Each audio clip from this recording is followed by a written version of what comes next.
Sam, did you want to get the screen sharing up now?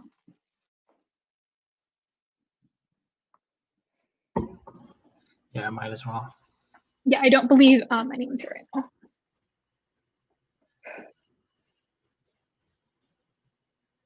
Okay.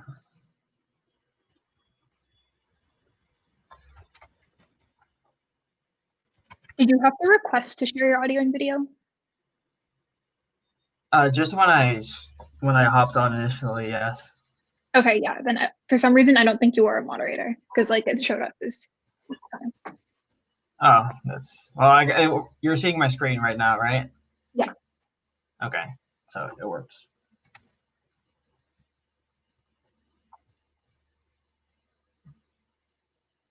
So hey everyone, the workshop's going to be starting in a few minutes. We're just going to wait for people to trickle in.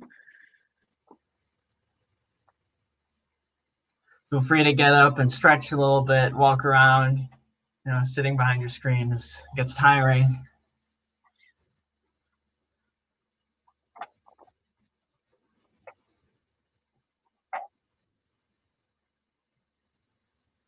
This is all very strange. We can't really see people file into the room.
Okay, so let's just go ahead and get started for now.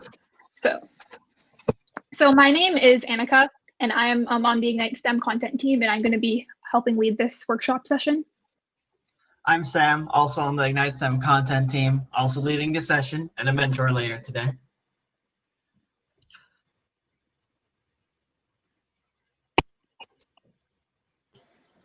And then Hi, guys. Jason. Yeah, I'm Jason, first year also on the content team here at Ignite STEM.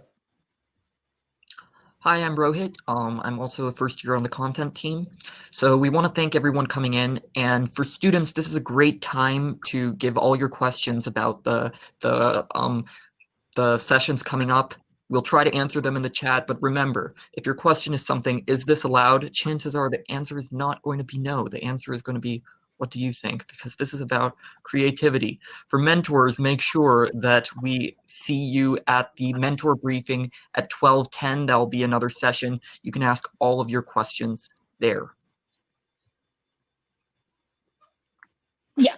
So just to reiterate everything Rohit said, this workshop is basically a chance for us to just go through the design thinking process on an unrelated prompt. And it's hopefully a great chance for you guys to get more comfortable with the design thinking process and participate interactively. So our first question for the session is, what is design thinking? So obviously Professor Banner went over this a bit. And as you can see, people already have their own ideas. But the main thing here is just for people to get just to like share their ideas of currently what their understanding of design thinking is. So feel free to just put your ideas in the chat. As you can see, Vanessa already got us started.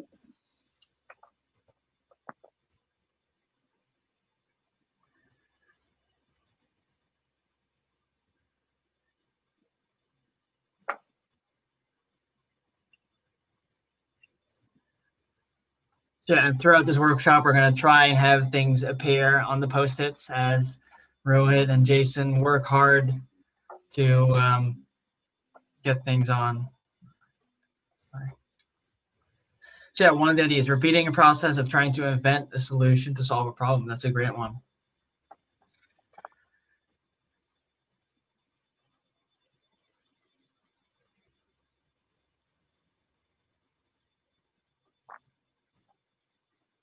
You see, Adeline and Milana also have some great ideas. This idea that design thinking is an iterative process where we could bring ideas from different people together.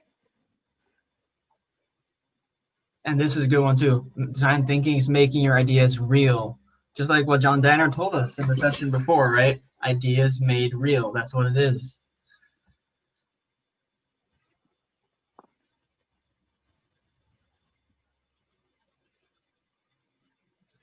All right. Sorry. Yeah, and just to reiterate something Aryan said in the chat, if you just joined us, basically we're just going through the design thinking process. So right now, just put your ideas of what you think design thinking is into the chat. Sorry.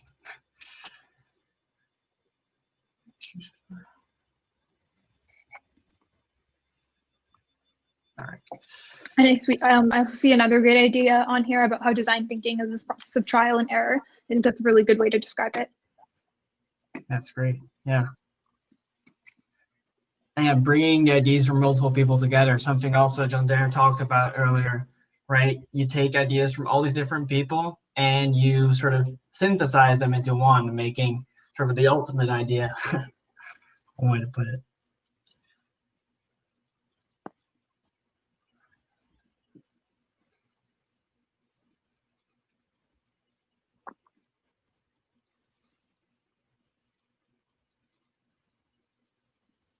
Okay, yeah, so now that things have slowed down a bit in the chat, let's go ahead to the next slide. Yeah, so I just want to give a brief summary of some things that Professor Danner told us already, but the way we like to describe design thinking is call it a body of techniques for human-centered problem solving.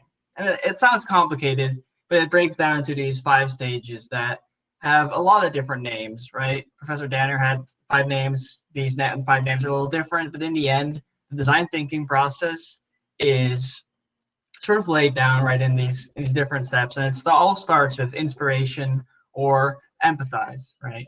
It's where you want to understand your challenge. How are we going to approach this challenge?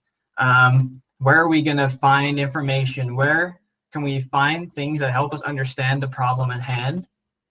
And how can we then sort of zone into that problem and synthesize all the things that we found and really sort of end up with one very well thought out problem that we can really focus on and zoom in on? Because you can't solve everything at once, right? If you want to come up with a good solution, the first thing you're going to need is a good problem. Because if there's not a good problem that you can focus on, there's no way you can come up with a good solution. So as you go on the synthesis phase, right, you want to understand your problem, make it into one whole problem, and we're going to do that later today in your first session as well.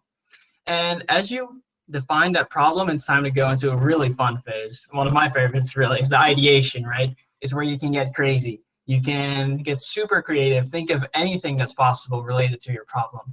And it doesn't immediately have to be practical or realistic at first. You want to think far outside the box and don't shoot anything down at first, but just come up with as many ideas as you can. And then you can tone them down later, right? Ideation is not the phase where you want to get rid of ideas. You want to have as many as possible.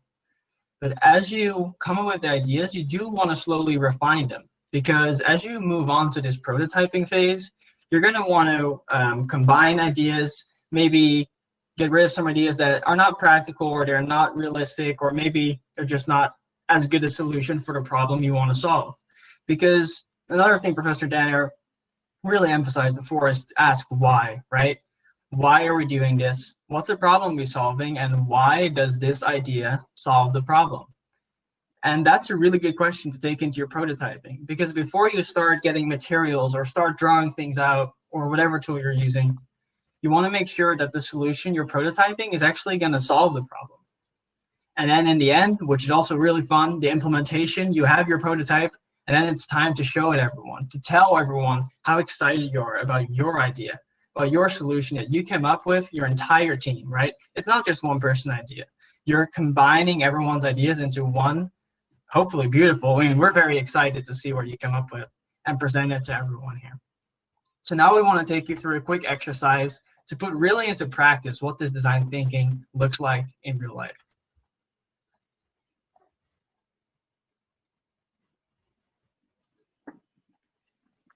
Yeah, so like Sam said, we're going to be working through the design thinking process. And for this workshop, we're going to be focusing on this prompt, which is let's use design thinking to solve a pandemic-related problem. So like your prompt today, this obviously is very broad. It could address a lot of different things. So that's why in the first stage of the design thinking process or inspiration, we focus on narrowing down the scope of this problem. So Sam, you wanted to move over to the next inspiration. Yeah, so as we start with the inspiration phase, we want you to put all your ideas in the chat, but ideas about problems. What kind of problems exist in relation to this pandemic, right? What are things you have experienced, or perhaps people around you or people that you know of have experienced or are experiencing? Anything that comes to mind when you hear a pandemic-related problem, put it in the chat. We want to hear it. Social disconnect, that's a really, I mean, it's really hard, at least for us college students. We love being social all the time, and it's hard for sure. That's a problem. Safety for homeless people, that's a really interesting problem. See, I really like that prompt because that's a problem that's not necessarily relating to you as a student, but it's good that you're thinking about it because everyone is experiencing problems in these times. Yeah, mental health is also a big one, especially related to social disconnect and other ideas. And as you can see right now in the chat, because we have like so many people just giving their different problem ideas, we're going in a lot of different directions. And this is something you really want to happen during any inspiration section. Basically, no problem is too big or small. Yeah, this is the beauty, right? The world is really big, and that means there's a lot of problems, and there's also going to be a lot of solutions. And it's just really the beauty of this process is that everyone is approaching things differently, such as transporting goods, very practical problem. Hospital overcrowding, very real. Everywhere around the world, people are experiencing this.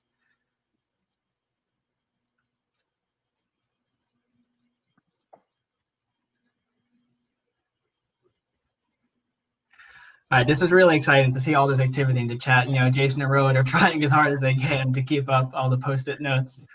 I really like this engagement with you all. This is great, guys. Keep it up. Yeah, and just to like give you an overview of like what this platform is. So this platform is called Miro, and it's one way to, I guess, like do your ideation today. So throughout the session, we'll like have different suggestions of what you can work with, but ultimately this like the materials you work with are going to be up to you. For sure.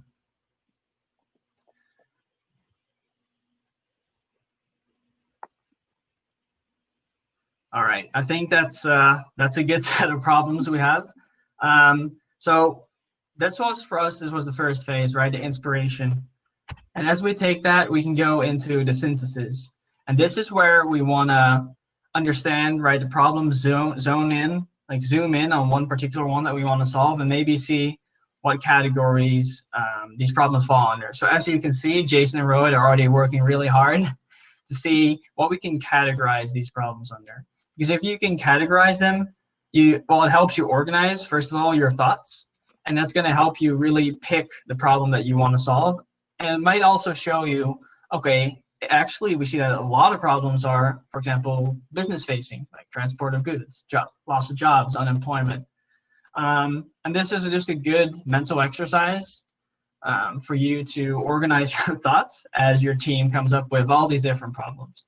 So that's something I really want to encourage you to do later today, and the mentors and interactors will help you do that as well. Yeah, and just to clarify, a lot of this like ideation synthesis, so all of this thinking will kind of be done in session 1, And that's basically the entire point of session 1, and it's just kind of to narrow down the scope of your problem. So in the context of our prompt, that would just be thinking about like the various types of storms and just how and just the different problems associated with those, and that'll all be happening during session 1. Yeah, exactly. And we're going through this at rocket speed, but in your own session, you'll have a little more time to think about this very deeply, right? All right. As we've seen here, we have bucketed all the problems, and some might call it cheating, but we did some work ahead, and we actually thought about some problems as well. And we want to talk to you about this problem, home delivery that isn't COVID safe.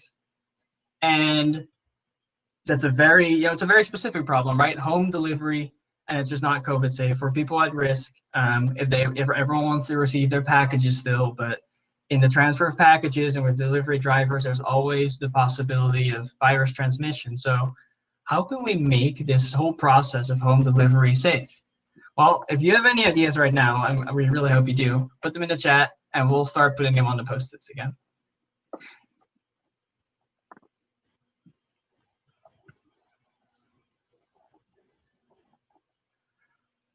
I see we have a lot of drone fans today. Yeah, drones are cool. So I study aerospace engineering, so everyone who said drones, that's the real stuff. Anything that flies, it's great.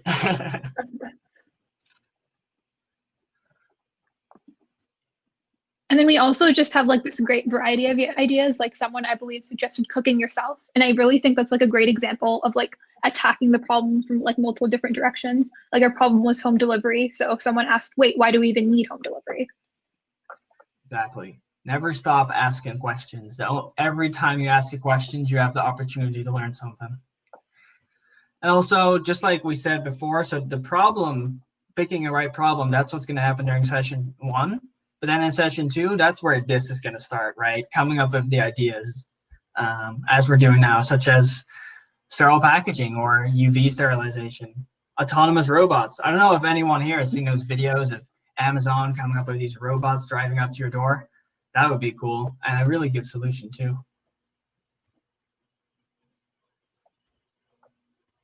Indoor gardens, I like that one. That's really good. Grow your own food.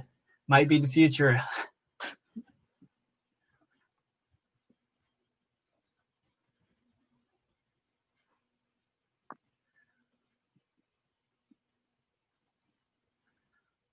Clearly you guys are not lacking any creativity. That's good to see.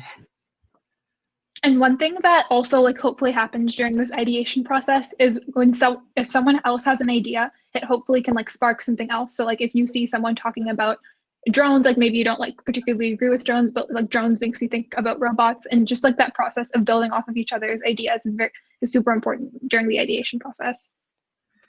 Yeah, during the ideation process, really try to listen to what everyone else is saying as well. Not just come up with your own ideas, but listen to other people's ideas and maybe combine them with what you were already thinking about. Or just want to make sure that this is a process you do together. You think about this together, you come up with way more creative and cool or fun or practical ideas than if you just think in your own alley.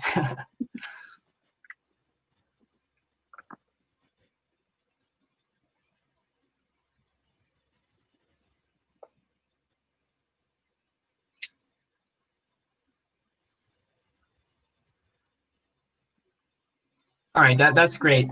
So the next step in the process would be the prototyping, and Anika is gonna tell us a little bit more about that. Yeah. So the so the prototyping phase is when you like take all of these ideas and you transform these ideas into some sort of physical form or even like a virtual template. So this is for today's purposes, this is going to be happening during session 2. And the main idea behind this stage is to translate any of your ideas into some sort of prototype.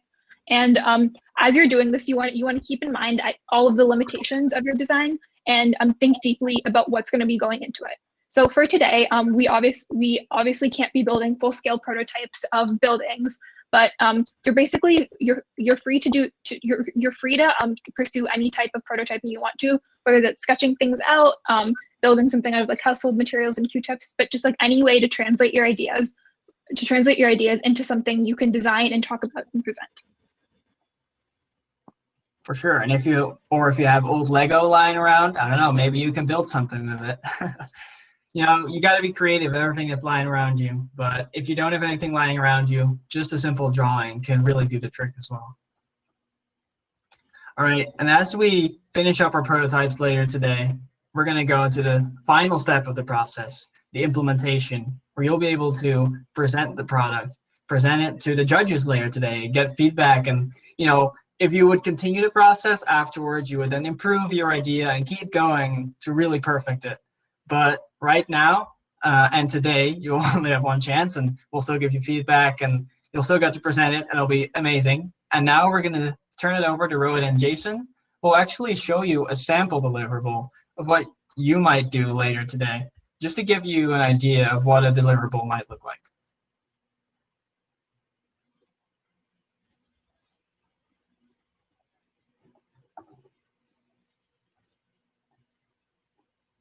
And also all of your questions that might be popping up right now later today, you'll have a mentor or an interactor you can ask all your questions to once you're with your team in your own session. So don't worry too much for now. Hello, everybody. That was a wonderful introduction to design thinking. And just to the 75% of people who weren't here at the beginning, just a clarification. Feel free to ask all your design questions now. We'll try to get to them. But remember, if the question is, can I? Chances are the answer will be, well, what do you think? Because this is about creativity. And remember, the only rule, if the rule is, can I go over 2 minutes? The answer is no, you cannot do that. You have to be concise in your presentation. But other than that, the world is your oyster.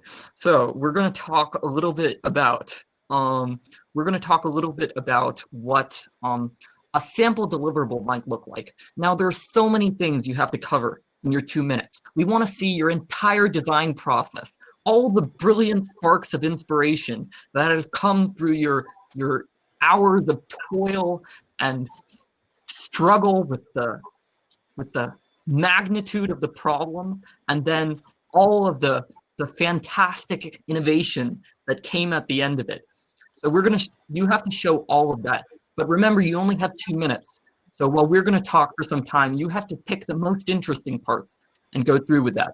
So I'll turn it over to Jason, and he's going to talk about the first section of our sample deliverable. Yeah, so like Rohit mentioned, just as a reminder of the prompt that we selected to address this time around in our workshop, it's a home entry system that allows high-risk individuals to be delivered necessities without breaking the quarantine of their own home. So what we're going to do now is we're going to show a sample deliverable, something that you guys may be presenting at the end of the day to the judges. We're obviously going to expand on it and go through the steps a little bit slower than you guys will. As Rohit mentioned, there's a time limit of 2 minutes. But we're just going to go through each element and see sort of what we're trying to showcase with each slide, as well as we'll go over the rubric at the very end to see how you guys will be scored on the slides, as well as the process as a whole through the 2 sessions.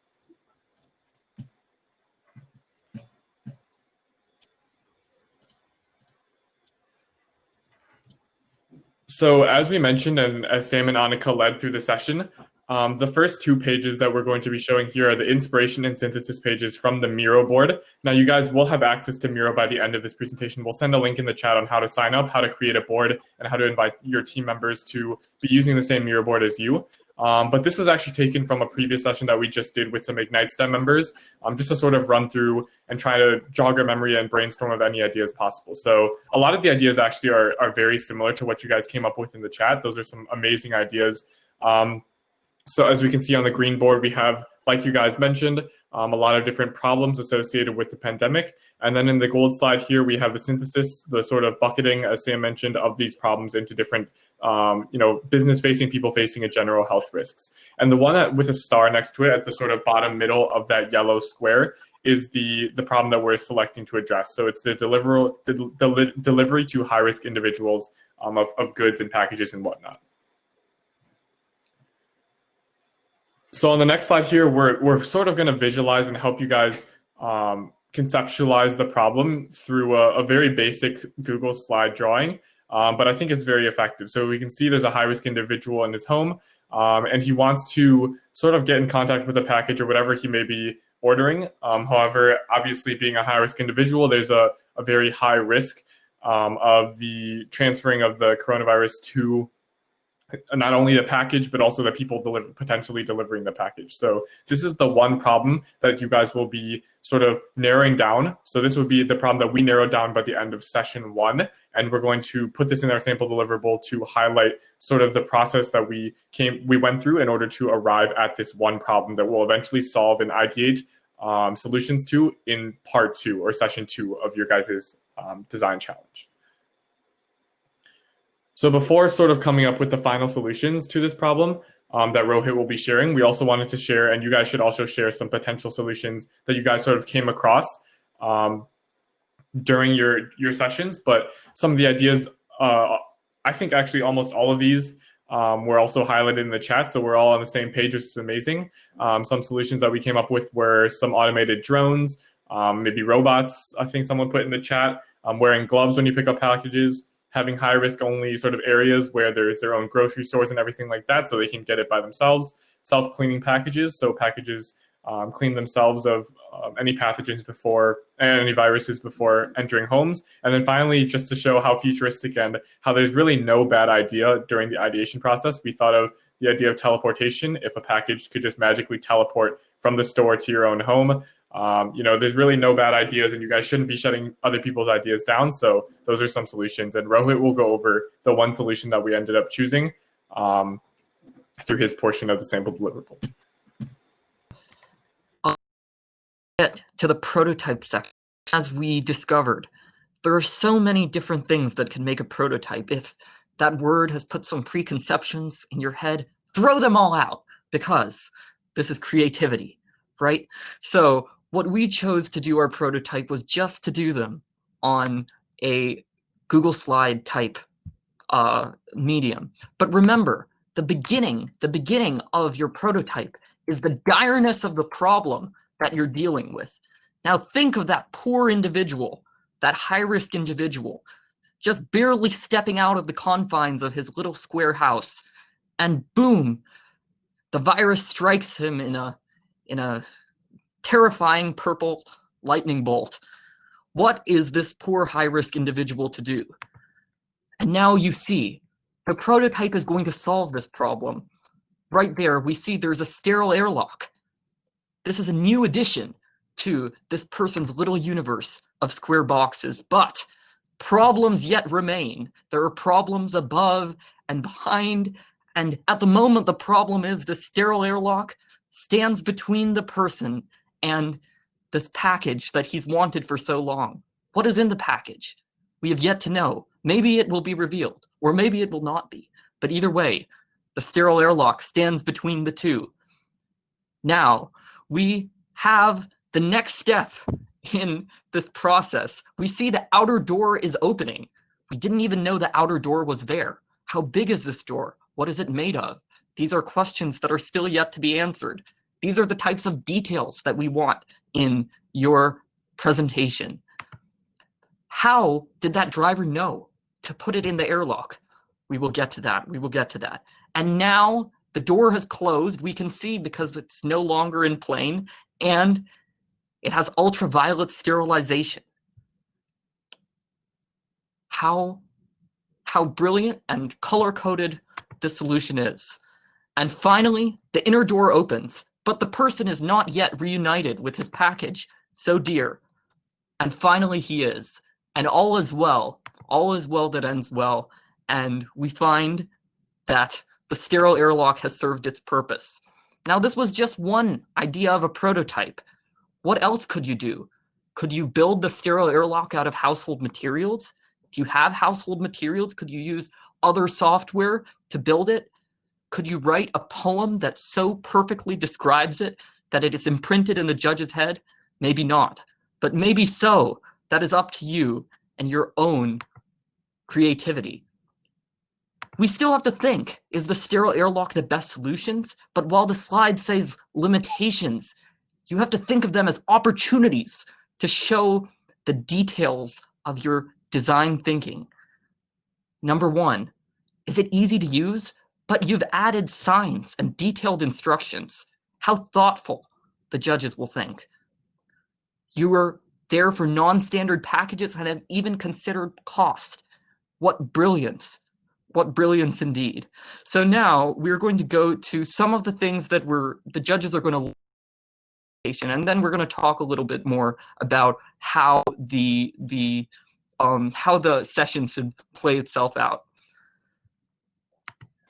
Yeah, thank you, Rohit, for that very inspirational and amazing presentation. So that's sort of a general outline or backbone of what you guys should be shooting for. You know, I'm pretty sure no one can get close to Rohit's level of passion or enthusiasm, but, you know, feel free to prove me wrong. That'll be your challenge, a second design challenge for the day, I guess, in addition to the actual prompt. So as you guys see here, there's a rubric with three main categories. It's creativity first, communication, and finally collaboration. So I'll just be going quickly over what we're sort of looking for, and it exceeds expectations. So how to get the most amount of points on this rubric, both within the sessions, the two sessions themselves, how to sort of communicate and collaborate during these sessions, but also the final presentation, which is comprised of both the visual slides as well as the oral presentation or the speech. Or sort of like the pitch. So starting with the creativity, the main things that we're looking for, I won't go over all these points in depth, but basically what we're looking for is making sure to employ sort of out of the box thinking and also to highlight each of the individual steps of the ideation process. So as you saw, we started with the Miro board screenshots, then we went to sort of a visualization of the final problem, then visualization or sort of brainstorming of the potential solutions, and then finally the depiction of the final solution that we came up with. In addition, we want to make sure to communicate a different number of solutions. So don't just show the one solution that you came up with, but also try and show in general as sort of like a rule of thumb, try and show each step of your thinking and what's going on in your brain and what's going on within your team members each step of the way. And then also in terms of the final product, we want to make sure that it's very innovative. There's no need for, amazing, award-winning art. Obviously, we just had some simple Google Slide shapes and some stick figures and whatnot, but make sure that whatever you are presenting, it's sort of creative, innovative, but lastly also shows the potential limitations just to add that level of nuance, right? We want to see, even though we have a great solution, what are the imperfections and what can we work on to improve that solution even further? So the second section of the rubric is the communication portion. And this portion is mainly going to be judged based on your final presentation. So in terms of the communication section, what we're looking for in a stellar presentation is making sure to, as Rohit mentioned and as Anika and Sam mentioned, to employ different sort of mediums to depict the problems and solutions. So as you guys saw, we use screenshots, we use Google Slides drawings, we use bullet points, we use all these different things. One thing that we didn't quite get to, but we would really, really recommend, especially within your team members, is if you guys have household items like Rohit mentioned, maybe like toothpicks, popsicle sticks, literally anything at all, or even just a crayon drawing to sort of highlight the solution and sort of step out of that visual setting that it can get so monotonous these days. Trying to use anything around the house and take a quick picture of it and throw it on your Google Slides or PowerPoint or whatever it may be to sort of add that level of spice to your presentation. In terms of the presentation itself, like I mentioned, it will be comprised of two components, the verbal oral presentation as well as the slide deck. And all we really want here, first of all, make sure, we'll say it again and again, but make sure the presentation, your presentation for the judges doesn't go over 2 minutes long. But also in terms of the presentation itself, make sure that both components sort of complement and highlight each other. Make sure that they're not repetitive. I'm sure you guys have heard sort of like the general rules for a slide deck. Make sure there's not a crazy amount of words on every single slide. Make sure that there's a lot of pictures and make sure that everything is very, very clear and that you address each portion of the slide in your presentation. So don't leave a picture of something there without explaining it or telling us, what purpose that picture serves towards your overall goal of arriving at the final solution. And then finally, really, really quickly going over the last section, which is collaboration. This is going to be mainly comprised of how you guys sort of function as a team throughout the two sessions. So going to the next slide for the collaboration section, we want to make sure that it's common sense, but make sure everyone's contributing meaningfully and everyone's contributing equally. Don't have someone dominating conversation and also don't have someone that never talks at all. Build off people's ideas. Like I mentioned, don't shut people's ideas down. If someone says, I want the box to teleport from one side of the world to the other, don't immediately shut it down, even if it doesn't sound feasible. Or, let's make sure to have positive or at least constructive criticism at the very least. And then finally, the main portion that we want to also highlight is to use. We really strongly recommend, and we actually sort of require that you use some sort of collaborative technology. So most of you guys can definitely use the Miro boards that we showed at the very beginning of this workshop, and we'll send a link, like I mentioned, at the very end of this presentation to use that. But also as simple as something like Jamboard, Google Slides, Prezi, something like that, just to enhance your design thinking process beyond just talking to each other over a glorified Zoom room, if that makes sense.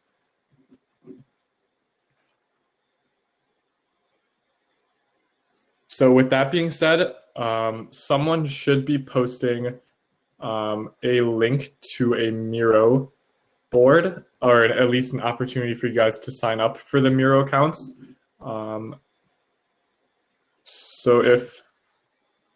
Yeah, and also there were questions about the rubric, so we'll be pinning that soon. We'll just we'll get a new doc with a link that works for everyone.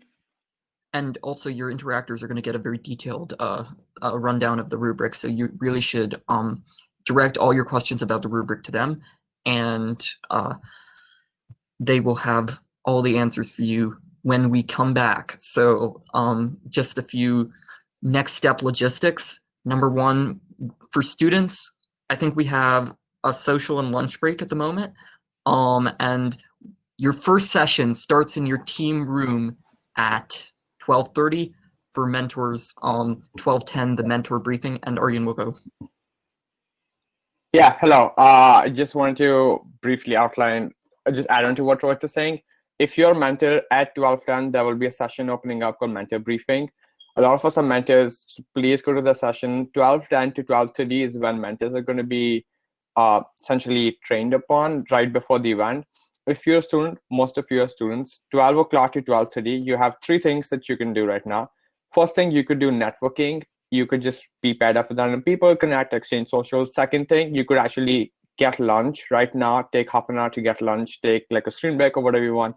Third thing, you can go to your team session, go to session on the left and press your team name, and then you can play like a game of Among Us or game of Codenames or something, and just meet your teammates over video call. Just share like one person can share the screen, start a game, and all of you can just play something for half an hour. So either have lunch, try to network people, or play a game with your teammates. And I'm going to hop off now. That's all I had to say. Thank you so much.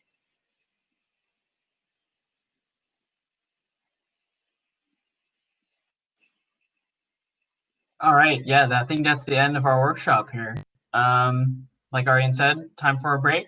Hope you enjoyed this workshop, you found it useful, and we really look forward to seeing what today. So I think we'll be shutting this session down, and then we'll see you in all the others. Make sure to check out the reception for everything that's on the schedule.